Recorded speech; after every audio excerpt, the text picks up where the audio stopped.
Hi, I'm Mayor Sheehy. We're going to give you an update on projects in Lake Havasu City. Come join me at your city behind the cones.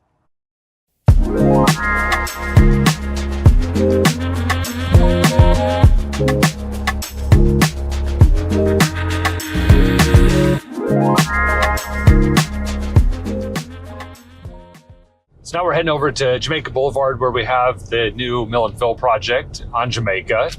And Bill, you want to explain what does a mill and fill even mean, and why was that chosen as the method to repair Jamaica?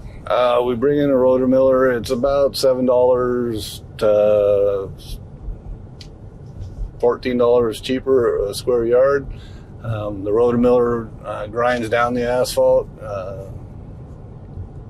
approximately 2.5 to 3 inches, depending on what we want to put back, and then we put back usually a ½ inch above what we take out.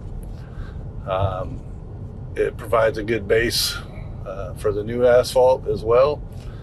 And with Jamaica here, it has long needed a new coat of asphalt on there. Yes.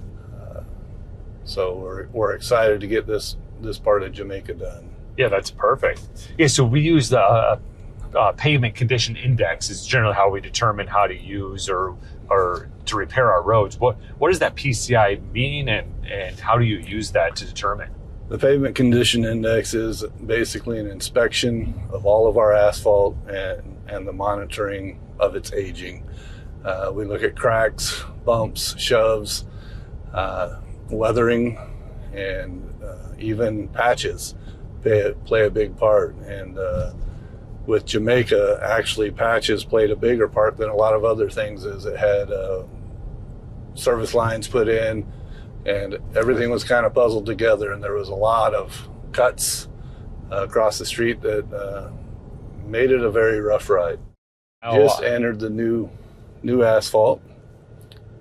And it was a remarkable difference from the prior to that transition to the new asphalt that we're on now. Absolutely. And this runs from Saddleback Drive down to Peña, which is the last street on Lake Havasu Avenue.